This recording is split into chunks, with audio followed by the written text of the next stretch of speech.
Good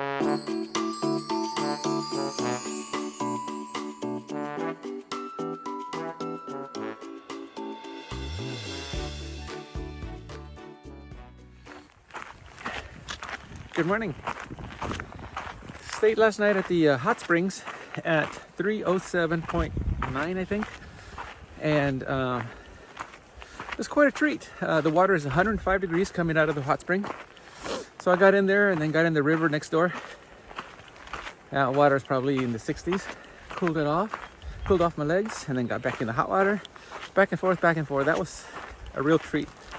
Had dinner last night. I was able to wash off all the grime off my body, and I'm feeling actually refreshed this morning, a little nice and clean, especially after 40 miles on the trail. So another 20 miler today. Try to make it to about 327, 328, somewhere in there.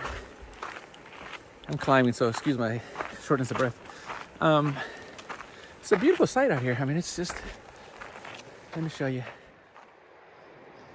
Hot springs are right down there. Right in there. So I just came up here, and the hot spring is kind of empty into the river. You can kind of see the mountains around here. It's been like this all day yesterday, almost all 20 miles. The hike, the trail kind of borders the river down below. Rarely getting access to it, but there's a couple times we crossed it. Access to water then. But for the most part, access is quite perilous. It's a beautiful morning. I'm guessing in the 50s today, this morning. Looks like it's partly cloudy skies. So yeah, I'm feeling really good, recuperated. I had a good dinner last night. Had Mountain House chili mac with beef, which was delicious. So, and again, for this morning, I had a complete cookie for breakfast. So, seems like my appetite is kind of diminishing a little bit, which is kind of weird. But I'll probably have another tortilla and peanut butter for lunch, and some ramen with tuna. Definitely have to have a big lunch because I had a small breakfast. So, anyway, I'm running out of breath climbing this mountain. So, talk to you later. You know, I was looking at some of the videos from last night, or from the last few days, and I noticed that those videos don't really give a good sense of depth, how steep. I mean, this is looking down. That's probably 500-600 feet down to the river down there. But you're constantly walking this. I've been constantly walking these mountainsides for the last 20-30 miles, and just the depth and the steepness of the mountains just doesn't come across on video. Kind of breathtaking sometimes, you know, when you stop and look down, you're like, wow, you know, one wrong move and you're sliding down the mountain. But you know, I try to be very careful, and as most hikers are. You know, some young ones will just run across with confidence. They have perfect balance. But I know better, and I kind of keep an eye on where I'm putting my feet, especially in those sketchy areas. Check this one out for example. Looks like there was a landslide that came down, wiped out the trail. And there's several of these. You know, I just don't videotape them because I try not to distract myself.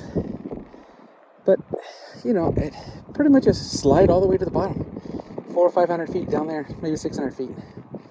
But yeah, it's just one of the things you have to deal with. All right, I'm stopping videotaping because I'm going to be careful crossing this one. Looks like the desert is blooming.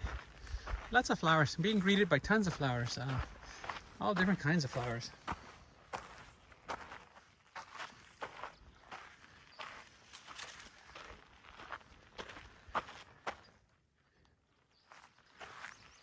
Lots of bees and flies and all kinds of insects on them, but it's just really colorful. You see all the blooms all over the mountain there.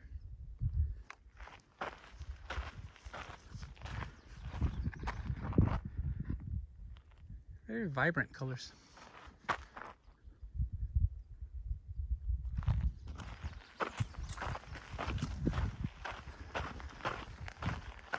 So I just stopped after the 10th mile today, and there's a creek, got some water, hauling the water over another 2, 3, 4 miles. I'd say 4 miles. Then I'm gonna have lunch. For now, it's just an up and down, but I just wanted to show you all these beautiful flowers that are greeting hikers as they come through. It's just amazing how much life there is in the desert. Yeah. Beautiful. Of course, I take pictures of flowers. Oh, this one is particularly of importance to most hikers. This is called poodle dog bush. It's all over the trail, all over the trail. The thing about poodle dog bush is that it is just like a poison ivy or poison oak.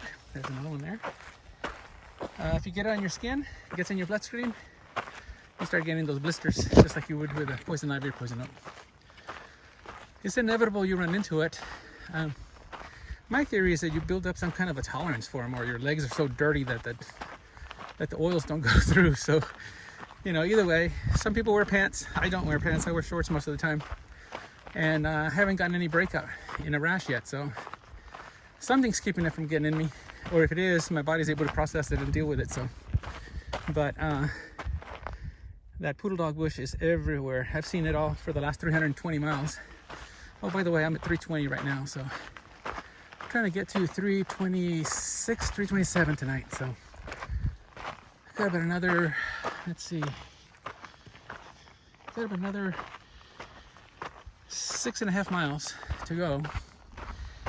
Elevation here is 3,569, and supposed to get up into the 80s today. The trail has basically gone in and out on all these mountains here, and we're traveling in a sort of more or less due west. And I believe I showed you Mount Baldwin Powell last time. You can see it way in the back over there. I'm a bit closer, 40 miles closer. So hopefully after Wrightwood I'll be up there. Maybe I'll snap a picture looking back this way. Just now got to Silverwood Lake. I'll show you the lake in a few minutes, but I was walking by these flowers, and they are amazing how they smell. They smell so good. I had to stop and look at them and just take a couple extra whiffs because they smell so good. They're all over here. Of course, you can see the trail's kind of overtaken by these plants. But this is just beautiful and very aromatic flower. The lake is over there on the other side of these bushes, so I'll show you that next.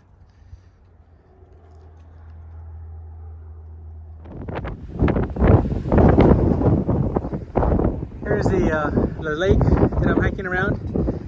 The trail actually picked up over there on the other side of the mountain. Kind of came all the way around the lake. And I'm up here now. I've got about 1.5 miles to go. I'm going to camp at the picnic area. This is actually a state park, and they don't allow dispersed camping, so I'm gonna have to camp with any other hikers that are there. So earplugs for tonight, so I don't hear the snoring, or so that they don't hear me snoring. But it's a beautiful lake. I think I'm gonna try to get in it, rinse off all this sweat and salt that I've gained today. You know, I haven't given y'all an update on my shoes. I have actually put 60, let's see, yeah, just over 60 miles on these shoes. I got 2 small blisters that they're very manageable. One was because I found a hot spot, the first one, and then I put a tight loco tape over it. but I actually only covered half of the hot spot. The other half stayed exposed and it kind of blistered a little bit. So I adjusted the tape, the tape this morning, and it's a lot better. And I put some treatment on the blister, and then later this afternoon I discovered another hot spot under one of my toes that actually started to become a small blister, and so put taper on that, and that's it. So can't wait to put my feet in the water and cool them off. Like I said, the lake, the trail kind of goes all the way around, just borders the entire lake all the way around. So now I'm going up, I guess, over here to the main headquarters or picnic area. It's a beautiful lake.